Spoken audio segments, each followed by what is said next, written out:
다니엘서 12장 우리 1절로 4절까지 3절까지만 봅시다. 12장 1절로 3절까지 다 같이 합독하겠습니다. 그때에 내 민족을 호위하는 큰 군주 미가엘이 일어날 것이요 또 환란이 있으리니 이는 개국 이래로 그때까지 없던 환란일 것이며 그때 내 백성 중 책에 기록된 모든 자가 구원을 받을 것이라. 땅의 티끌 가운데에서 자는 자 중에서 많은 사람이 깨어나 영생을 받는 자도 있겠고 수치를 당하여서 영원히 부끄러움을 당할 자도 있을 것이며 지혜 있는 자들은 궁창의 빛과 같이 빛날 것이요 많은 사람을 옳은 대로 돌아오게 한 자는 이와 같이 영원토록 빛나리라. 아멘. 일단 한번 띄워주세요. 다음 12장 1절로 4절의 내용을 주보에 제가 그걸 안 바꿨는데 조금 잘못 프린트가 됐어요.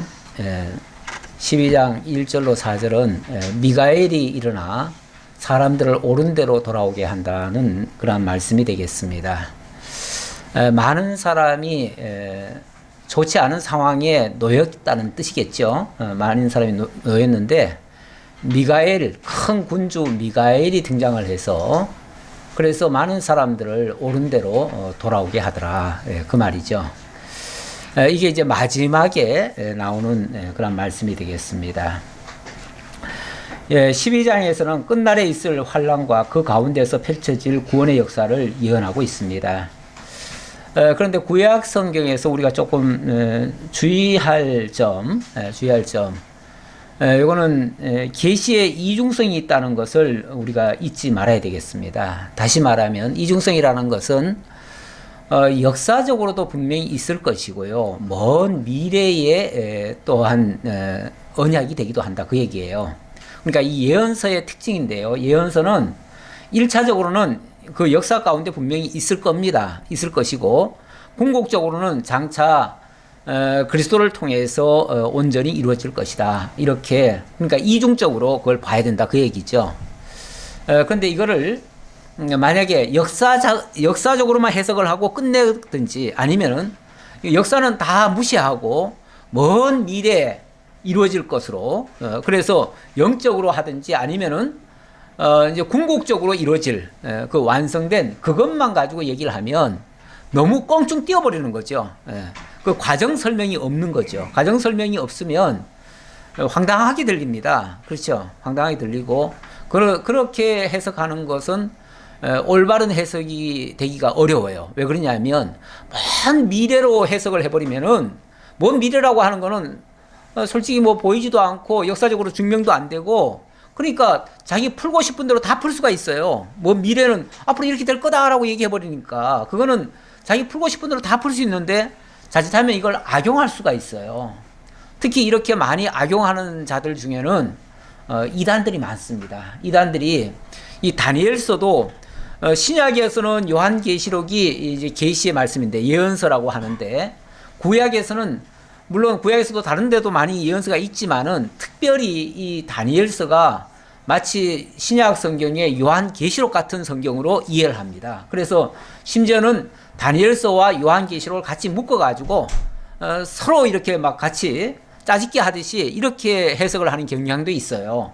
저는 대체적으로 뭐 유사한 부분이 유사한 글자들도 있긴 있었지만 저는 가능하면 그걸 같이 섞지 않았습니다. 같이 섞지 않았고 다니엘은 다니엘대로 해석을 하고 또 계시록은 계시록대로 해석을 했는데 예를 들어서 다니엘은 주로 그 역사 속에서 1차적으로 일어났던 일 그걸 가지고 제가 해석을 해드렸고 그리고 예언적으로는 장차 그리스도를 통해서 완성될 것이다. 그건 그냥 한마디로 제가 설명하고 끝냈지 그걸 가지고 자세하게 얘기하지는 않았어요. 그리고 또 신약은 반대로 신약은 먼 미래에 되어질 것에 대한 그리고 완성된 것에 대한 이야기를 주로 많이 했어요. 그러다 보니까 약간 이제 거리감이 좀 있지요. 그래서 신구약 성경을 나름대로 특징적으로 제가 설명을 했지 그걸 같이 묶지는 않았었다. 그런데 이거를 막 같이 이걸 뒤섞어 놓으면은 굉장히 혼란스럽습니다. 혼란스럽고, 그리고 그게 맞는지 틀린지 증명이 잘 안 돼요. 예. 그러다 보니까 결국은 전하고 싶은 사람이 자기 어떤 의도만 있으면 얼마든지 다른 용도로도 전할 수가 있는 부작용도 있습니다. 실제로 세대주의자들은 이런 것들을 굉장히 좀 많이 오해를 하도록 해가지고, 그래서 막 당장 어떻게 금방 일어날 것처럼, 아니면 이제 곧 일어나는 줄 알고 막 두려워가지고 벌벌 떨기도 하고, 요한계시록도 그래서 두려워 떨기도 하고, 다니엘서도 지금 당장 뭐 어떻게 일어나는 것처럼 그렇게 얘기를 해놔가지고 이거는 걸 보기를 굉장히 두려워하는 그런 경향이 좀 있는데, 그거는 굉장히 조심스럽게 생각해야 됩니다. 자, 그리고 오늘 이제 마지막 결론인데요. 결론. 12장에 와서 어찌 보면 지금까지도 굉장히 뭐 막 남북 전쟁이 있었고, 그전에는 바사 제국 이야기가 있었고 그랬는데, 오늘 또 미가엘이 등장해가지고 미가엘이 많은 사람을 옳은 대로 돌아오게 한다, 이런 내용이 있는데요. 이 내용이요, 이 다니엘서의 내용이 어느 한 시대 특정한 사건만 가지고 얘기를 하는 게 아니고, 바사 제국 시대 때부터 시작해가지고 헬라 제국, 그 다음에 로마 때까지 이게 되어질 일들을 예언을 하고 있어요. 그러다 보니까 이 범위가 굉장히 넓어요. 굉장히 넓어가지고 여기서 만약에 중간에 삐끗하고 잘못 해석하기 시작하면 전체가 다 틀어져 버려요. 그래가지고 사실 이게 또 만만치 않은 성경이 될 수가 있어요. 그리고 실제로 이게 정말 이것이 예언되어졌고, 이게 다니엘이 예언한 거는 언제입니까? 이게 시대적으로 말하면 바벨론 포로 시기죠. 바벨론 포로 시기니까 주전 한 600년경, 뭐 늦어도 한 500 몇 년 이렇게 되는 때예요. 그때고, 지금 여기서 예언된 내용이 실제로 역사 속에서 이루어지는 거는 주전 한 뭐 200년에서 한 300년부터 시작해서, 물론 뭐 바사 제국 얘기도 하니까 그때부터 시작해가지고, 자, 오늘 어디까지냐면은 로마 시대 때까지 얘기를 하고, 로마 시대 끝에 가면은 예수 그리스도가 등장을 합니다. 결국 이게 예수 그리스도까지 연결이 되는 얘기예요. 그러니까 얼마나 범위가 넓어요. 무려 주전 한 500년 경부터 시작해서 주전 한 3, 40년 때까지, 그때까지 이야기가 다 나오니까, 아니 주전 한 3년 때까지 그때가 얘기가 다 나오니까 얼마나 범위가 넓냐 그 말이죠.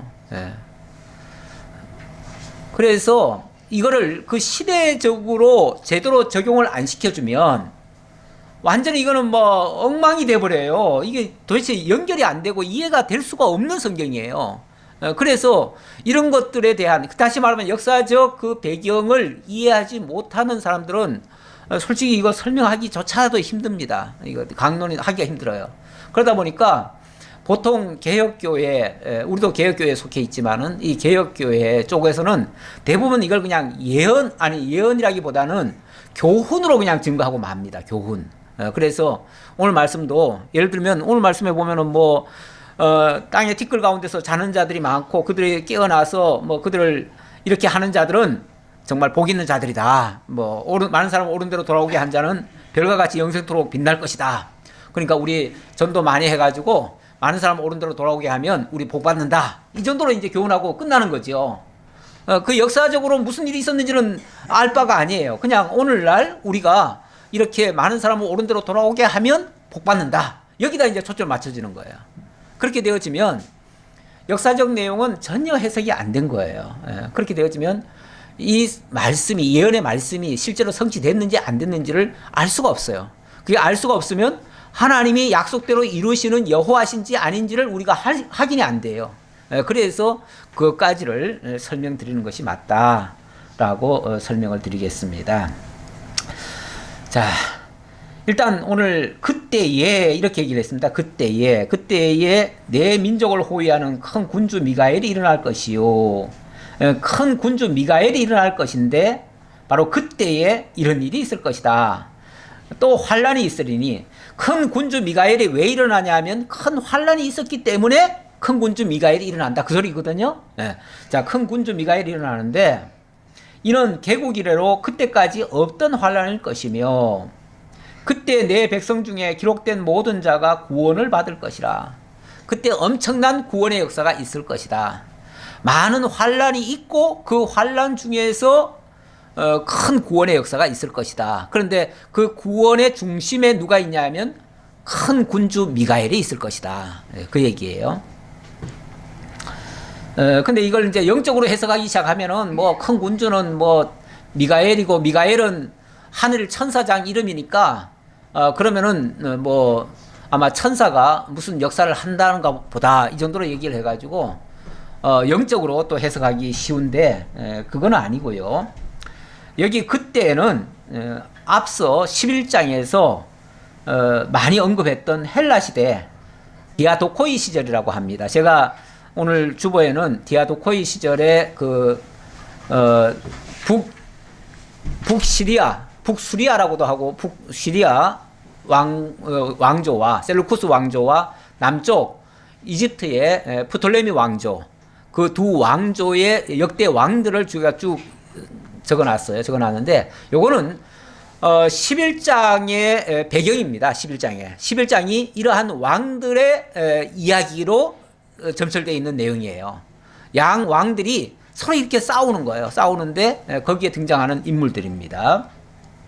이거는 물론 하나님의 그 예언의 말씀이 이 다니엘의 예언의 말씀이 그런 역사 속에서 실제로 다 이루어졌다라는 걸 제가 설명하기 위해서 적어놨던 거고요. 지금 여기서도 약간 더 이어지는데 바로 그 중에서 그 이스라엘 디아도코이 시절에 엄청난 남북 전쟁 중에서 가장 이스라엘과 밀접한 관계가 있었던 때, 그때가 바로 안티오쿠스 에피파네스 4세가 그때 예루살렘을 함락하고 예루살렘 성전에 들어와 가지고 성전을 짓밟고 돼지 피를 뿌리고 자기 생일에 맞춰서 돼지 피를 뿌리게 하고 그리고 제사장을 교체하고 이렇게 한 때 그때 얘기예요.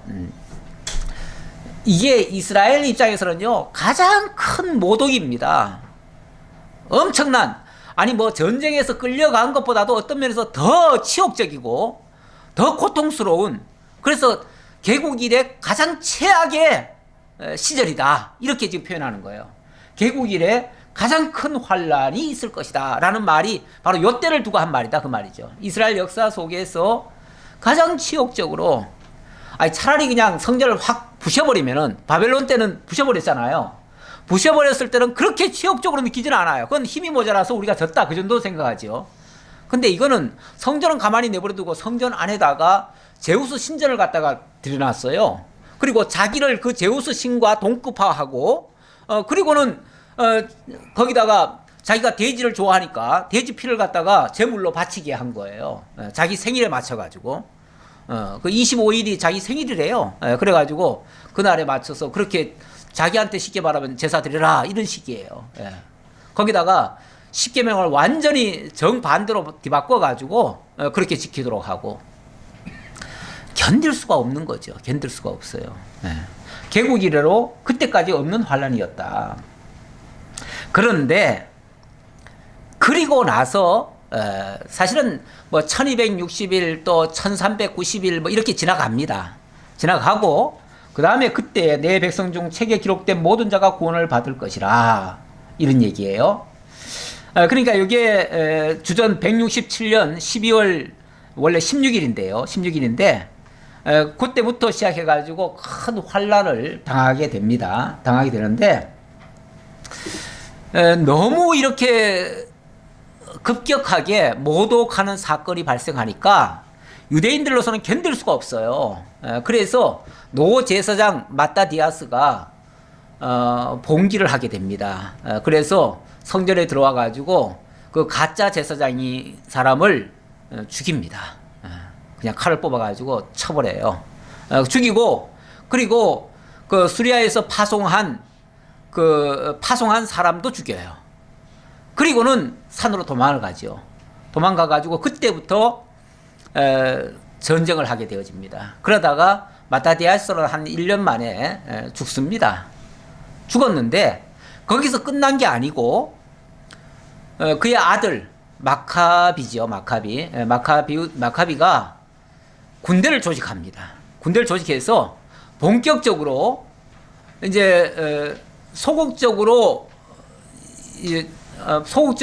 이렇게 방어만 하는 자세가 아니라 아예 공격적으로 그들과 싸우게 되는 거예요. 물론 뭐 정식으로 싸울 수는 없고 게릴라전으로 싸우죠. 그렇게 해서 게릴라전으로 몇 년간에 걸쳐서 싸우게 되어집니다. 그러다가 이제 총 말하면 한 7년간인데요. 7년간인데 한 중간에 한 3년쯤 지났을 때, 167년에 그렇게 됐다고 그랬죠? 근데 164년에, 그러니까 한 3년쯤 될 때죠. 예. 그때 3년 반 정도 됐을 때인데, 그때에, 이 마카비가, 종교적 자유를 얻게 되어집니다. 사실은 뭐 상대가 안 되는 싸움인데, 하나님께서, 그들을 승리하게 해요. 예. 어떻게 승리하게 되냐면, 뭐, 자기네 힘으로 승리했다기보다는, 누굽니까? 안티오쿠스가, 욕심을 내가지고, 동방까지 정복을 하려다가, 동방에서 쉽게 말하면 반발이 굉장히 거세게 나왔습니다. 그러다가, 그만 거기서 실패를 해요. 실패를 하고, 그 보복을 유대인들에게 하려고 유대인들로 달려오는 도중에 말에서 떨어져요.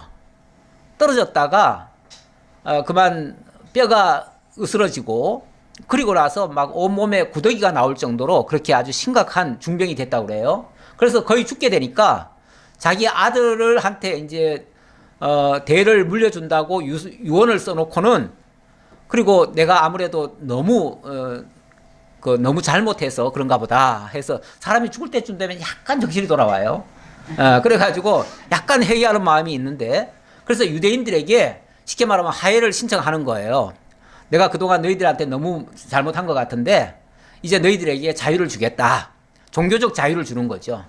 그래서 종교적 자유를 주는 바람에 유대인들이 이제 종교적 자유를 얻게 되는 거예요. 그래서 성전을 되찾게 되어지고 성전에 있던 모든 부정한 것들, 제우스 신장들이 이런 것들 다 제거를 합니다. 제거를 하고 그리고 한 8일 동안 수리를 깨끗하게 한 다음에 정말 하나님 앞에 다시 제사를 드리게 됩니다. 그걸 이제 회복이라고 얘기하는 거예요. 그걸 회복. 그래서 많은 사람들이 하나님께로 돌아오게 됐다. 많은 사람들이 옳은 대로 돌아오게 됐다. 옳은 대로 돌아왔다는 말이 하나님께로 돌아왔다, 그 소리예요. 예. 이렇게 되는데 그 일에 이 대군 미가엘, 바로 대군 미가엘이란 말은 마카비 군대를 얘기하는 건데요. 마카비 군대를 얘기하는 말인데, 그 미가엘이라는 표현은 그 뜻은 뭐냐면 오직 하나님 외에는 신이 없다라는 뜻이에요. 근데 미가엘이 누굽니까? 마카비가 조직한 군대 이름이 미가엘이에요. 미가엘이에요. 그래서 우리에게는 하나님 외에는 없다. 쉽게 말하면 타협 없다, 그 말이죠. 타협 없고 오직 하나님만이 여호와니까 우리는 그분만 믿고 죽든지 살든지 우리는 그냥 싸우겠다, 이렇게 나간 거죠. 그야말로 결사항전이죠. 결사항전이고 그야말로 하나님의 이름으로 전쟁을 한 거예요. 그런데 기어코 적이 물러나 준 거예요. 그래가지고 일단 종교적 자유를 얻은 겁니다. 이때까지는 완전한 해방은 아니에요. 그래서 종교적 자유를 얻고 성전을 다시 수리했다 해가지고 그날을 하누카라 그래요. 하누카. 이 하누카라는 말은 그래서 성경에는 그걸 수전절이라고 해요. 이걸 이제 요한복음에 가면 이 수전절이다, 이렇게 얘기를 해요. 성전을 수리해서 다시 회복한 때. 그래서 이스라엘은요, 역사적으로 아주 큰 사건이 있을 때마다 그것을 기념일로 정해가지고 그 민족이 지키는데 이 수전절도 굉장히 중요한 날로 지키게 됩니다. 이스라엘이 치욕을 당했다가 그 명예를 회복한 날이에요. 이건 나라를 얻은 것보다도 어떤 면에서 더 기쁜 그런 날이에요. 그래서 이 날을 또 뭐라고도 표현하냐면은 이 빛들의 날, 빛들의 날이라고도 해요. 그래서 그날 엄청난 그런 뭐 축제가 벌어졌다고 그래요. 하나님 앞에 정말 빛을 다시 받은 날, 그런 날이죠. 우리가 일제 36년간 일제 침략을 받았다가 해방된 날을 뭐라고 그러죠? 광복절이라고 그러죠. 광복절이란 말의 의미가 뭐예요? 그렇죠. 빛을 다시 보았다. 그 말이에요. 복이 그게 다시 복자거든요. 광복, 빛을 다시 봤다. 그 얘기인데, 우리도 빛을 다시 찾은 날을 바로 광복이라고 하는데, 이들도 그 빛을 다시 찾은 날, 그날을 한우카라 이렇게 지금 이름을 하고, 그걸 수전절이라고 이렇게 부르고 있습니다. 그 뒤에도 계속해서 신약 시대 때도 이 날은 굉장히 중요한 기념일로 지키게 되어집니다. 다시 본문 다시 보죠. 땅의 티끌 가운데서 자는 자 중에서 많은 사람이 깨어나 영생을 받는 자도 있겠고 수치를 당하여서 영원히 부끄러움을 당할 자도 있을 것이며 지혜 있는 자는 궁창의 빛과 같이 빛날 것이요 많은 사람을 옳은 대로 돌아오게 한 자는 별과 같이 영원토록 빛나리라. 그래서 많은 사람을 옳은 대로 빛과 같이 빛날 것이다. 많은 사람을 돌아오게 한 자들은 별과 같이 영원토록 빛날 것이다. 이렇게 한 일이 정말 빛을 보게 한 일이고 이것은 정말 하나님 앞에서 옳은 일이었고 또 영원히 기념할 만한 일이다. 이제 그런 의미로 이해하시면 되겠습니다. 그래놓고 다니엘아 마지막 때까지 이 말을 간수하고 이 글을 봉함하라. 많은 사람이 빨리 왕래하며 지식이 더하리라. 마지막 때까지 이 말을 간수하고 이거를 봉함하라. 제가 오전에도 말씀드렸지만 요한계시록에서는 오히려 봉함된 것을 봉하지 말고 다 열어라 이렇게도 얘기를 했는데 그래서 밝히 드러내라고 했는데 여기서는 봉함하라고 하네요. 그러니까 이게 먼 미래에 되어질 굉장히 안 좋은 이야기인데 어느 시점까지는 이것이 많은 사람에게 공개되고 이렇게 되어지는 것은 좀 바람직하지 않다 그런 뜻이죠. 그러니까 어느 때까지는 이걸 간수해라. 이 일이 이루어질 때까지는 이거를 좀 봉인해라. 이제 그런 얘기예요. 그러니까 이걸 시대적으로 보셔야지 성경 자체를 다 숨겨진 것처럼 봉하는 것처럼 이렇게 해서는 안 된다. 어떨 때는 봉하라고 하지만 어떨 때는 또 열으라고 하거든요. 나 다니엘이 본즉 다른 두 사람이 있어 하나는 강 이쪽 언덕에 섰고 하나는 강 저쪽 언덕에 섰더니 그 중에 하나가 세마포 옷을 입은 자 곧 강물 위쪽에 있는 자에게 이르되 이 놀라운 일의 끝이 어느 때까지냐 하더라. 이것도 지금 다니엘이 지금 계시를 보는 중이잖아요. 보는 중인데 보다 보니까 쉽게 말하면 두 사람이 강 이쪽과 저쪽에서 뭔가를 자꾸 얘기를 하고 있어요. 그걸 지금 보여주고 있는 거예요. 그런데 자기네들끼리 뭐라고 얘기를 하냐면 도대체 이 일이 언제 일어나지? 이런 식으로 이제 묻는 거예요. 언제 일어날 일이지? 하고 묻는 거예요. 그랬더니 또 한쪽에 있는 사람이 거기에 대한 설명을 하는 거예요. 내가 들은즉 그 세마포 옷을 입고 강물 위쪽에 있는 자가 자기의 좌우 손을 들어 하늘을 향하여 영원히 살아계시는 이를 가리켜 맹세하여 이르되 반드시 한때 두때 반때를 지나서 성전의 권세가 다 깨지기까지니 그렇게 되면 이 모든 일이 다 끝나리라 하더라. 이게 언제까지 간다고요? 한때 두때 반때 두때 이렇게 밑으로 써볼까요? 두때 반때 그리고 언제? 성도들의 권세가 성도들의 권세가 다 깨지까지.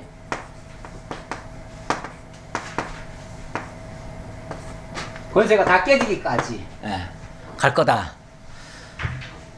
자건 한때, 두때, 반때라고 하는 어떤 기간이 있을 것이고 그 이후에 성도들의 권세가 깨어지는 때가 있을 것이고 그때까지의 이야기다 그 얘기예요 이게.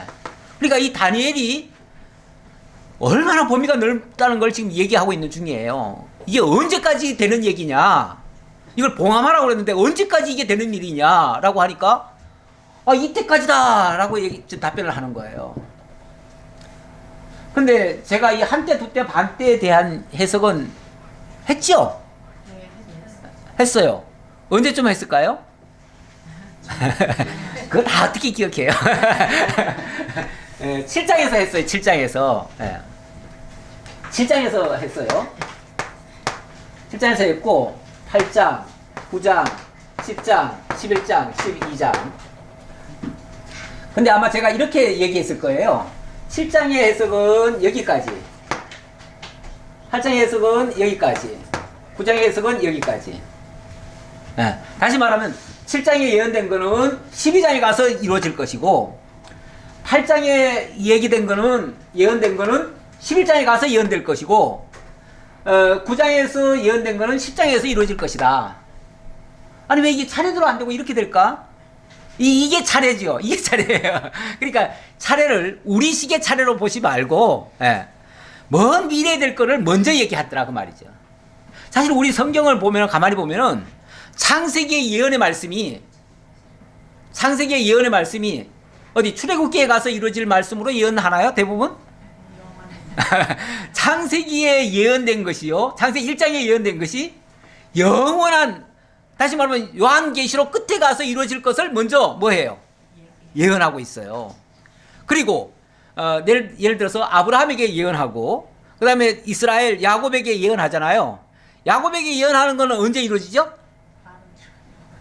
어찌 보면 나중에 예언한 거는 먼저 예언이 이루어져요.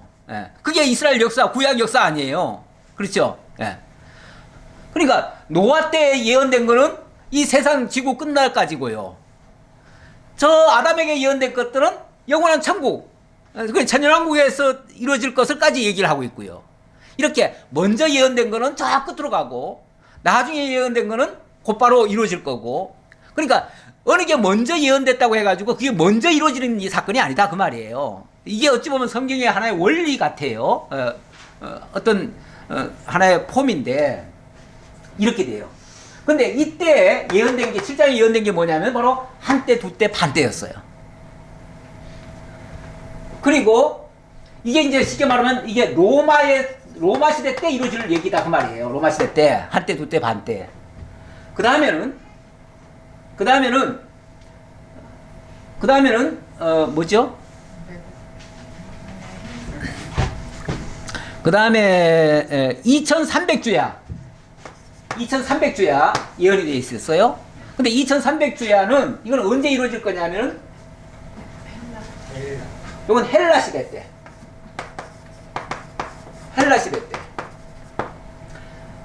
여기다 써야 되나요?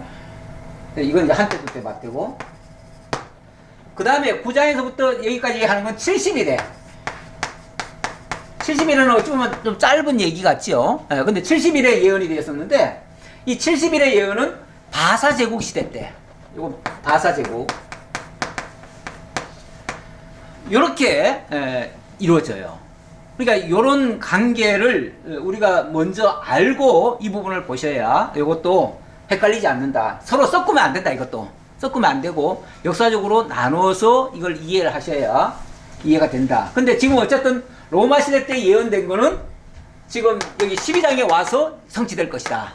성취되는데, 이때 바로 한때, 두때, 반때가 일어나고, 그 반때 이후에 성도들의 건세가 깨어지는 역사가 있고, 그때에 뭔가 큰 역사가 일어난다 그랬어요. 근데 다니엘서 1장에 딱 들어가가지고 제일 처음에 보여준 내용이 뭐였죠? 그때는 느부갓네살 왕이 꿈을 꿨는데 그 환상 중에 보면은 뭐 금신상이 하나 있는데 머리는 금이고 그 다음에는 가슴은 은이고 그 다음에 몸통은 동이고 그 다음에 발은 열 발가락은 이거는 철과 아주 무서운 짐승 이렇게 돼 있다. 그렇게 돼 있고 그 다음에 뭐가 있다? 한 작은 돌이 뜨더라 그 말이잖아요. 한 작은 돌이 떠가지고 이 우상을 치는데 그게 다 가루가 돼버리더라. 그리고 그게 태산을 이루어서 결국은 그 한 작은 돌이 이 모든 권세를 다 무너뜨리는 만왕의 왕이 된다. 이제 그런 얘기예요. 자, 그런 예언을 1장에서 먼저 했어요. 1장에서 했으니까 이 1장의 예언이 쉽게 말하면 12장 제일 끝에서 이루어질 내용이에요. 어찌 보면 그게 바로 성도들의 권세가 깨어지고 나서 이루어질 내용이에요. 이 예언은 또 무슨 예언이죠? 결국 예수 그리스도 오신다는 얘기예요. 예수 그리스도의 나라가 이루어질 것이다. 이 세상 나라는 다 무너지고 궁극적으로는 예수 그리스도의 나라, 하나님의 나라가 이루어질 것이다. 그 하나님의 나라가 이제 이루어질 것이다. 그걸 다니엘서가 얘기를 하고 있는 거예요. 그러니까 역사 얘기는 계속 했는데, 지금까지 계속 했는데, 궁극적으로는 이 세상 나라는 이렇게 해서 망하고 저렇게 해서 망하고 결국은 다 망한다. 다 망하고 하나님의 나라만 왕성하리라. 이제 그 얘기예요. 그러니까 자연스럽게 끝으로 가면은 어디가 나오겠어요? 로마가 나오고, 로마 시대 때 누가 등장하는 거예요? 바로 예수가 오시는 거죠. 예수가 오시고, 예수가 오심으로부터 하나님의 나라는 시작되는 거죠. 이렇게 다니엘서는 연결이 되어진다. 그래서 예? 돌 쳐갖고 예. 날아가고 돌만 쌓이면 장차 교회가 세워질 걸 얘기하는 거 아닌가요? 뭐 그렇게도 볼 수 있죠. 어쨌든 하나님의 나라라고 하는 것이 이 지상에서는 교회의 형태로 나타나니까요. 예. 다니엘하고 요한계시록 마지막 끝나네. 그러니까 제가 일부러 짠 거 아닌데요. 짠 거 아닌데 정말 우연스럽게 연결이 그렇게 되어졌네요. 그렇다고 제가 요한계시록과 다니엘서를 같이 묶지도 않았는데, 그런데 어쨌든 예.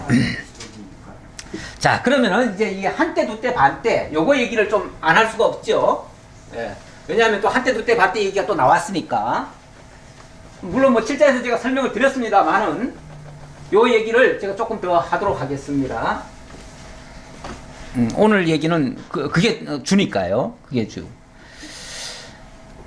그래서 한때, 두때, 반때를 지난 다음에 성도들의 권세가 다 깨지기까지 하니 그렇게 되면 이 모든 일이 다 끝나리라 하더라. 그러니까 이 계시의 내용은 거기까지다. 그 얘기죠. 거기까지다.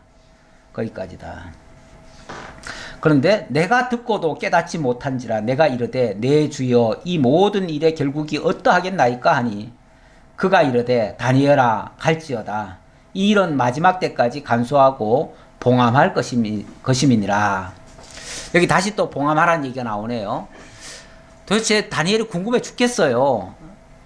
도대체 그러면 마지막이 어떻게 된다는 얘기입니까? 이게 보기는 보았고 듣기는 들었는데 도대체 이게 무슨 소린지는 솔직히 감이 안 옵니다. 우리도 역사적으로 이루어진 사건을 통해서 이게 로마였구나. 그리고 로마 마지막 때에 예수님이 오심으로 이게 이루어졌다는 얘기구나 라고 지금 이제 우리가 이제 해석을 하는 거지. 솔직히 우리가 로마 시대에 안 살았고요. 그 이전의 상태라면 몰라요. 우리도 알 수가 없어요. 알 수가 없고 어찌 보면 그때까지 많은 사람들에게 그게 다 숨겨졌던 사실이에요. 숨겨졌으니까 그게 결국은 봉함이 된 거예요. 그때까지는 다 봉함이 된 거예요. 그런데 어쨌든 이런 일이 있었다. 그래서 제가 이 이야기를 안 할 수가 없는데 이 한때 두때 반때 일단 제가 7장에서 뭐라고 얘기를 했냐면 이 한때는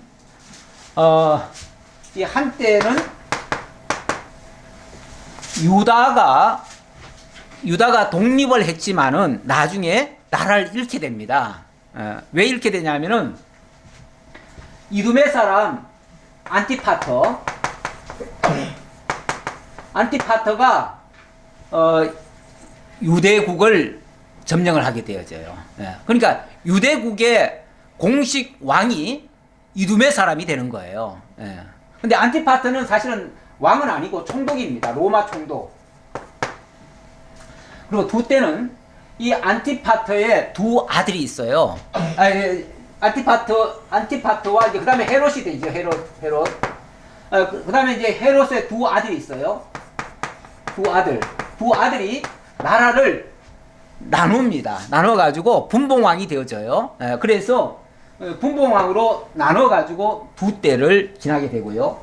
그 다음에 반 때는 또 그 다음에 또 나뉘게 되어지는데, 일단 그 한때는요, 이두메 사람 헤롯이 등장해서 유다를 손아귀에 놓고 다스리던 때를 가리키고, 두 때는 이 헤롯이 잠시 실각을 합니다. 실각을 했다가 다시 회복이 되어지는데, 그러니까 이제 때가 중간에 멈추는 거죠. 그래서 한때, 그 다음에 멈췄다가 또 두 때, 이렇게 이제 가는 건데, 두 때는 잠시 실각했다가 헤롯이 나라를 분할해가지고 두 아들로 통치하게 한 때고, 또 반 때는 헤롯 아켈라오가 독재를 할 때, 바리세파가 거부해가지고 잠시 로마 정부가 총독을 보내서 통치하는 기간이 있습니다. 그랬다가 다시 말하면 왕권을 잃었다가 다시 또 얻게 되는 거죠. 그때가 헤롯 아켈라오입니다. 아켈라오. 이건 대헤롯이고, 두 아들이 했고, 그 다음에 헤롯 아켈라오가 왕이었을 때, 예수님이 오신 때가 언제죠? 요 아켈라오가 헤롯 아켈라오가 왕이었을 때, 헤롯이라고도 하지만 헤롯 아켈라오라고도 이렇게 이름을 밝힙니다. 그때에 예수님이 오신다 그 말이죠. 요 반때 지난 다음에 성도들이 엄청난, 정말 성도들의 그 권세가 다 깨어지기까지 하는 그런 일이 있어요. 그런 일이 뭐냐면은, 왜 예수님 직전에 무슨 일이 있죠? 예수님 때 무슨 일이 있죠? 헤롯 대왕이 거의 미치광이가 됩니다. 미치광이 돼가지고 2살 아래 남아들을 다 죽이죠. 뿐만 아니라, 그래서 예수님도 사실은 태어나자마자 애굽으로 피하십니다. 피하셨다가 나중에 돌아오죠. 죽었다는 소리 듣고 그 다음에 돌아오죠. 이렇게 되니까 굉장히 그 성도들의 권세가 정말 다 깨어지는 그런 일이 발생하지요. 그래서 역사적으로 그렇게 이루어진다. 그런데 이 과정이 굉장히 어찌 보면 다이나믹하게 이루어집니다. 오늘 그 얘기를 잠깐 하려고 그러는데요. 제가 아까 167년에 주전 167년에 일단 그 안티오코스 에피파네스에 의해서 성전이 유린당한다고 그랬죠? 성전 유린당합니다. 당하고 주전 164년에 성전을 회복합니다. 그래서 수전절을 지키게 됐다고 그랬죠? 그리고 주전 162년경에 완전한 종교적 자유를 얻게 되어집니다. 이때는 성전만 회복된 거고요. 이게 종교적 자유. 그러나 아직까지는 정치적으로는 수리아의 핍박을 받고 있습니다. 그랬는데 계속 그 마카비 전쟁은 계속 이어지고 있었죠. 그 마카비 전쟁이 금방 끝난 게 아니에요. 몇 년 만에 끝난 게 아니고 계속 전쟁을 하는 중입니다. 전쟁을 하는 중인데 153년에 주전 153년에 마카비의 막내 동생 요나단인데요. 이 요나단이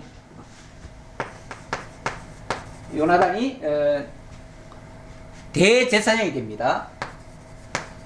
대제사장이 됐다가 다시 말하면 대제사장 자리를 찾아온 거예요. 찾아왔는데 엄밀하게 말하면 이 유다 마카비잖아요. 유다 마카비. 다시 말하면 유다 족속이에요. 유다 족속.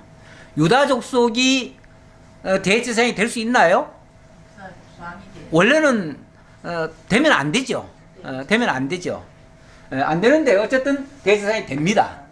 그동안에 이제 막 대제사장이 흐트러져 버렸어요. 레위 지파가 제대로 차지한 게 아니고 정권에 의해서 뭐 베냐민 지파로도 넘어가고 막 이렇게 넘어갔어요. 그러다 보니까 이걸 이제 되찾아온 겁니다. 되찾아왔는데 142년에 살해가 되어집니다. 142년에 마카비의 둘째 동생 시몬이 차지하게 되어집니다. 시몬이 대제사장이 되고 로마를 끌어들여옵니다. 로마를 끌어들여서 시리아군을 퇴치를 합니다. 그래서 정치적 독립을 합니다. 이때 비로소, 그러니까 167년부터 물론 그 전부터 이미 당했는데 굉장히 어려움을 겪을 때는 이때부터인데, 그래서 이때부터 전쟁이 시작된 거예요. 마카비 전쟁이 시작됐다가 여기서 끝나요. 마카비 전쟁이. 그리고 이 시몬이 자기가 이제 왕으로 등극을 하게 되어집니다. 등극하고 그때부터 하스몬 왕가다 이렇게 선포를 합니다. 하스몬 왕가, 하스몬이라는 이름은 옛날 그 마따디아스의 이름이에요. 거기에 마따디아스의 뭐 이름의 뭐 성이라고 해야 될까요? 뭐 자관 거기서부터, 그래서 그때부터는 하스몬 왕가다 이렇게 얘기를 합니다. 그때부터는 이제 왕이 되는 거예요. 자, 그다음 자, 왕이 됐습니다. 그리고 이제 134년에 그러다가 이제 이 사람이 왕이 됐는데 또 죽임을 당합니다. 사위 아부보스라는 사람의 모반에 의해서 죽임을 당합니다. 그리고 134년 요한 힐카노스,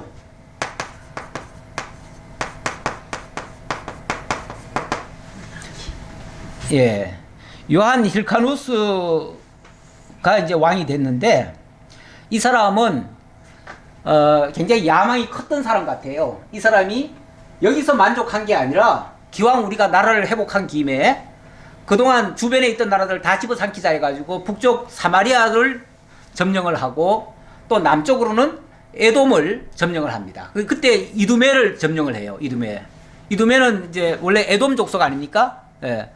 그런데 거기를 점령해가지고 영토가 저 북방까지도 다 차지하고 남방까지도 다 차지해가지고 솔로몬 이후, 다윗과 솔로몬 이후의 최대의 영토가 넓어져요. 그러니까 완전한 이제 독립국이 됐고 영토도 넓어졌으니까 정말 제대로 된 이제 때가 됐죠.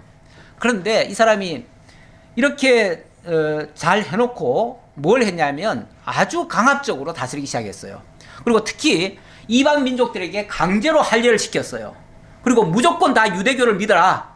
강압적으로 그렇게 했어요. 근데 이게 이제 나중에 부작용이 어떻게 났냐면은 이때에 이두메 사람 누굽니까? 대표적인 사람이 헤롯 그 헤롯 안티파터도 그때 강제로 끌려와가지고 쉽게 말하면은 할례 받은 사람이에요. 그리고 유대인이 된 거예요. 유대인화 된 거예요. 그러니까 이제 유대가 쉽게 말하면 거기까지 통일을 해가지고 너도 이제 우리 민족이다. 그러니까 너도 할례 받아라. 그래서 할례 시켜놓고 유대 민족으로 편입을 시킨 거예요. 그때부터 이제 헤롯에게 어찌 보면 기회를 준 거예요. 그러니까 이게 강압적으로 뭘 하는 게 나중에 가면 우선은 이기는 것 같지만 나중에 가보면요 그게 굉장히 안 좋아요. 어쨌든 이렇게 해가지고 나라는 커졌는데 그 다음에 또 반발이 심하게 됐습니다. 이게 뭐든지 정책이라고 하는 게요 무리하게 하면은 꼭 반발이 되게 돼 있어요. 그런데 아까 그랬죠. 이 왕이면서 동시에 또 뭐냐면은 왕이면서 제사장이에요. 그랬더니 그때에 누가 등장을 했냐면 이 쉽게 말하면 왕당파는 사두개파예요. 사두개파고 거기에 반대되는 파가 바리새파가 있습니다. 바리새파는 율법으로 돌아가자, 성경대로 돌아가자 하는 주의자들이에요. 근데 성경대로 돌아가려면 어떻게 해야 돼요? 네가 왕을 하든지 제사장을 하든지 하나만 해라. 두 가지 하면 안 된다. 그래가지고 제사장을 하지 못하게 했어요. 못하게 했는데 못하게만 한 게 아니라 나중에 이 바리세파가 여기서 끝났어야 되는데 바리세파가 시리아한테 도움을 요청해가지고 쉽게 말하면 우리 왕 잘못됐으니까 이거 좀 제거해달라. 그래가지고 시리아를 끌어들여왔어요. 끌어들여와가지고 시리아한테 힐카누스가 그냥 진 거예요, 전쟁에서. 그래가지고 많이 권세를 빼앗겼어요. 빼앗기고 나니까 복수심에 바리세파 800명을 잡아다가 다 십자가에 걸어버립니다. 그래 놓고 그의 가족 6,000명을 몽땅 다 죽여버립니다. 아, 이거는 자기 동족을 향해서 이렇게 무시무시한 살육전을 벌였어요. 이렇게 되어지면 누가 여기에 협력하겠습니까? 물론 바리세파가 외세를 끌어 들어온 것도 잘못됐고 외세 끌어 들어왔다고 해가지고 거기 복수로 이렇게까지 하는 것도 무조건 잘못된 거죠. 그때부터는 이 바리세파와 이 사두개파는 완전히 이게 서로가 원수가 돼버린 거예요. 한 나라 안에 원수가 돼버린 거예요. 이건 도저히 서로가 용서할 수 없는, 그래서 사사건건 뭐든지 다 트집을 잡고 서로 반대만 놓고 있는, 이게 언제까지냐? 망할 때까지. 이래가지고 결국은 서로 망하느라고 자기네들 힘으로는 안 되니까 시리아도 끌어들어오고 로마도 끌어들어오고 이렇게 끌어들어오는 거예요. 이러다 보니까 그의 아들들도 결국은 여기에 두 파로 나뉘어지게 돼요. 그리고 나서 이제 왕이 된 사람이 아리스토블로스인데, 이 아리스토블로스는 주전 103년에 아리스토블로스는 그냥 1년만 하고 죽습니다. 그리고 그 다음에 알렉산더 얀네우스,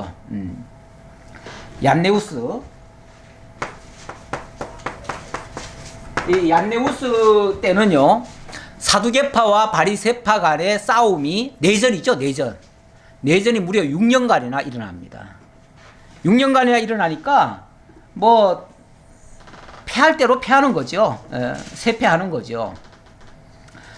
그러다가 이제 이 얀네우스도 죽고,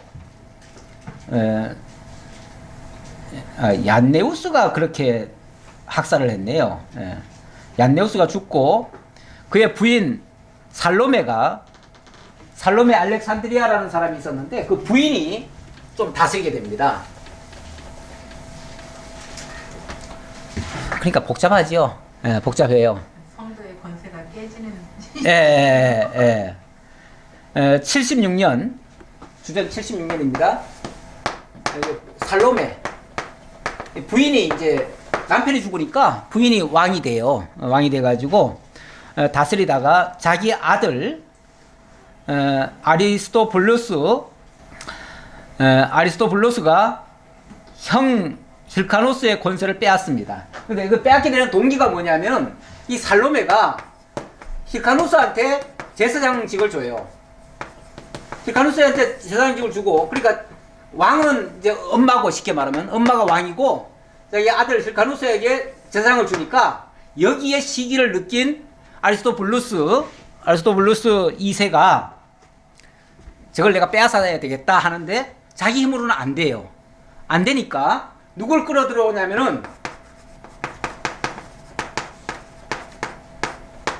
아리스토블루스가 끌어온 사람이 바로 안티파터예요. 헤롯을 끌어들여온 거예요. 근데 이 헤롯은 로마하고 굉장히 가까운 사이였어요. 그리고 나서 주전 64년, 주전 64년인데 64년에 로마의 폼페우스가 시리아 지역을 점령을 합니다. 점령을 하고 나니까 이제 로마가 이제 그 당시에 최강자임이 이제 드러난 거 아니에요? 그러니까 이 서로 힐카누스와 아리스토블루스가 서로 이제 어찌 보면은 이 폼페우스한테 우리를 좀 도와달라고 그렇게 이제 요청을 합니다. 서로 요청을 했는데 이 폼페우스가 누구를 요청하냐면 누구를 세웠냐면은 힐카누스를 그 당시 이제 정권은 아리스토블루스가 잡았어요. 그래서 아리스토블루스는 왕이죠. 왕인데 힐카누스를 제사장으로 세웠어요. 제사장으로 세우니까 아리스토블루스가 여기에 반발을 해가지고 우리는 그 로마를 인정하지 않겠다. 로마가 세운 저 제사장은 가짜다. 틀렸다. 이래가지고 인정을 안 해버린 거예요. 이 형제간인데도 이렇게 서로가 용서가 안 되는 거예요. 예. 그러니까 로마가 우리를 인정하지 않는다면 너희들을 다 무너뜨리겠다. 그래가지고 로마가 쳐들어와가지고 결국은 예루살렘을 함락을 시켜버립니다.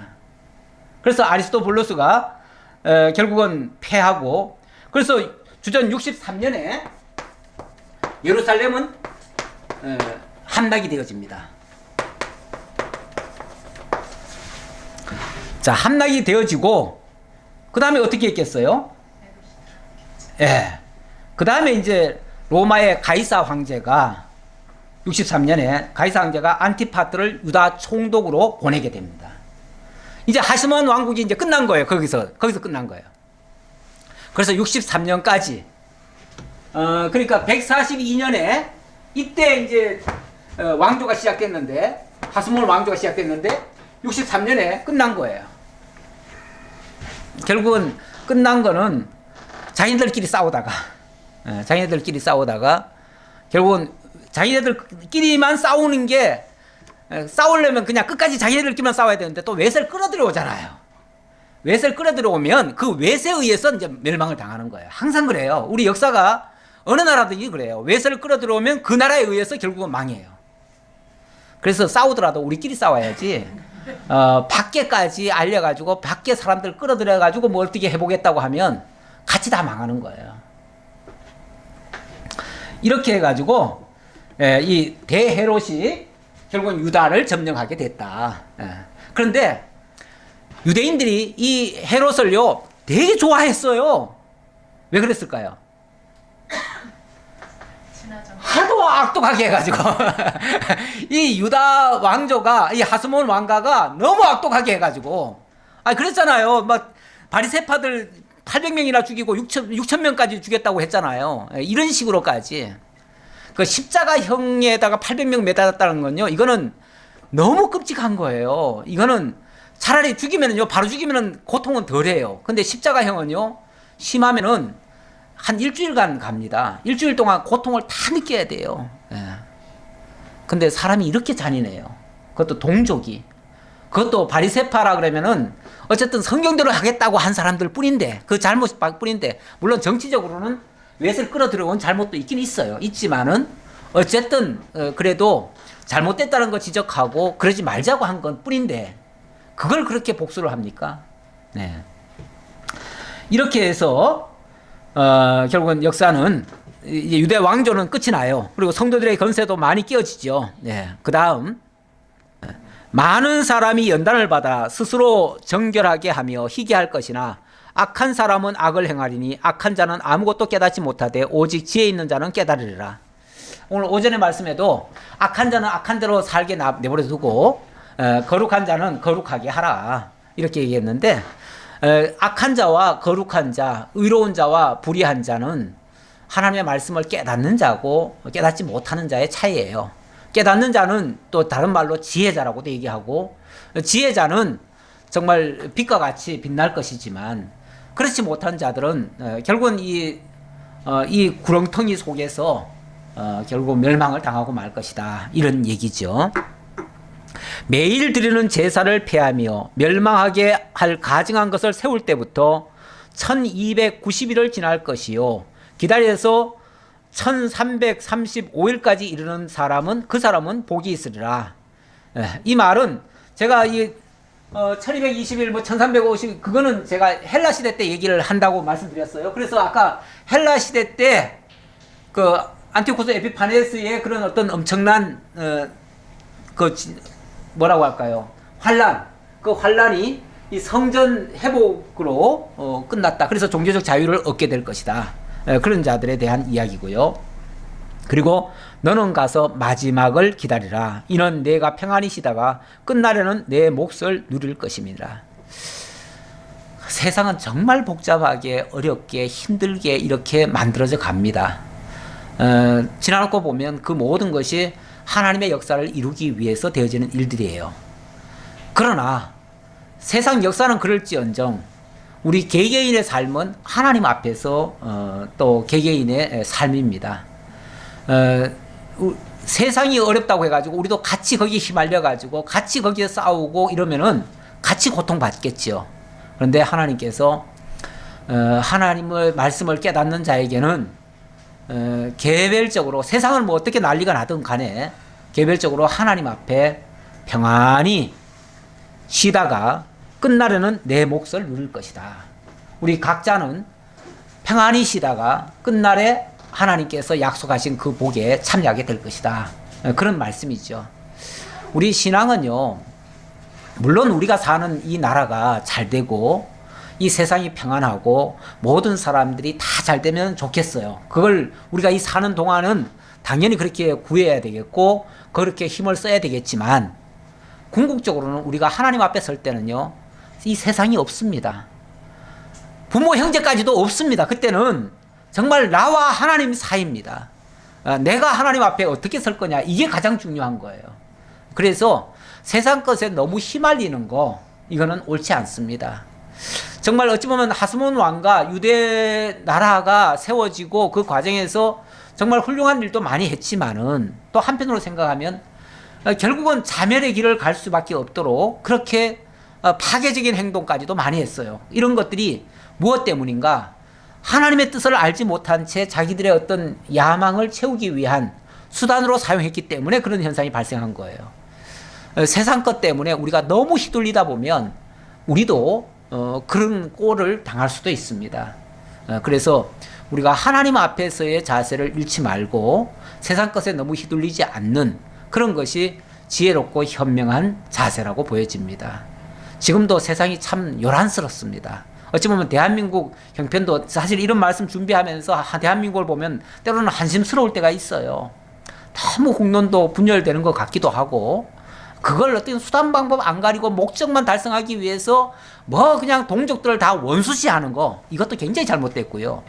근데 한편으로는 또 고마운 것이 어쨌든 지금 정권은 동족을 향해서 그렇게 복수하거나 이렇게 하지는 않는 것 같더라고요. 예. 만약에 복수할 것 같으면 다 잡아놓고 막 그냥 혹독하게 다스리고 할 텐데 옛날 정부에서는 그런 일이 많았어요. 조금 반대되면 얘기만 해도 무조건 다 잡아넣었는데 요즘은 뭐 강화문에서 떠들고 뭐 어디서 떠들어도 너는 떠들어라, 우리는 갈 길 간다, 이런 식이지 잡아넣지는 않더라고요. 잡아넣었다가도 웬만하면 다 풀어줘요. 그러니까 요즘은 뭐 쉽게 말하면 복수라는 걸 요즘은 못 보겠어요. 이게 저는 아주 좋은 방법 같아요. 이게 물론 그 과정에서 막 그 악하게 하는 것들을 내버려 두니까 더 악한 모습이 현상적으로 보이는 것 같긴 한데 자정 능력이 있다고 봅니다. 우리나라 이제는요, 대한민국의 이 민주 성숙도가 굉장히 높다고 생각합니다. 이게 세계에서 우리나라를 굉장히 부러운 눈으로 봐요. 이렇게 민도가 높은 나라가 있는가, 이 정도로 보기 때문에 얼마든지 자정 능력이 있다고 생각을 합니다. 그래서 그런 거에 대해서 너무 연연하지 않고요, 정권들도 흥분하지 않습니다. 옛날 같으면 막 흥분하지요. 옛날엔 웬만하면 잡아다가 다 안기부에 집어넣고 다 했잖아요. 요즘 그런 거 일체 없잖아요. 그게 자기 동족을 향해서는 절대 무력을 쓰는 게 아닙니다. 원칙은. 정권들은 그렇습니다. 정권들은 동족을 향해서는 힘을 쓰는 게 아니에요. 동족을 향해서는 은혜만 베풀어야죠. 베푸는 것만 하고 힘은 쓰는 게 아닙니다. 그게 현명한 방법 같습니다. 지금 이런 역사를 보면서 제가 그런 느낌을 좀 가졌습니다. 이런 역사들이 어찌 보면 전부 다 서로 반발하면서 문제들이 더 커졌던 것 같아요. 우리는 정말 복 있는 자가 되어야 되고 지혜자가 되어야 됩니다. 지혜자는 정말 하나님 앞에 바로 서는 자들입니다. 세상에서 어떻게 되느냐가 중요한 게 아니에요. 그거는 다 부차적인 것들이고 그거는 있으면 좋고 없어도 그만이고, 그렇게 생각하셔야 되고요. 정말 하나님 앞에 바로 서기만 한다면 우리는 정말 오늘 마지막, 너는 가서 마지막을 기다리라, 이는 내가 평안히 쉬다가 끝나는 내 몫을 누릴 것이다. 우리는 복을 누릴 자들이에요. 그 행복에 참여할 자들이에요. 영원히 하나님과 함 더불어 그 은혜 속에 참여할 자들임을 기억하시고 늘 감사와 기쁨을 잃지 않는, 세상 것에 휘둘리지 않는 여러분들이 다 되시기를 진심으로 기원합니다. 아버지 하나님 감사합니다. 저희에게 오늘 다니엘서를 통해서 정말로 세상 역사가 복잡하게 돌아가지만 그러나 끝끝내 하나님의 뜻대로 되어지고 마침내 하나님의 영광이 이루어지고 하나님의 나라가 완성된다는 사실을 깨우쳐 주셨습니다. 그리고 우리는 이제 그 나라에 참여할 정말 행복자들입니다. 참 지혜자들입니다. 이 지혜를 잃지 않도록 그 복을 누릴 수 있도록 하나님께서 늘 함께해 주옵소서. 감사드렸고 예수님의 이름으로 기도하옵나이다. 아멘.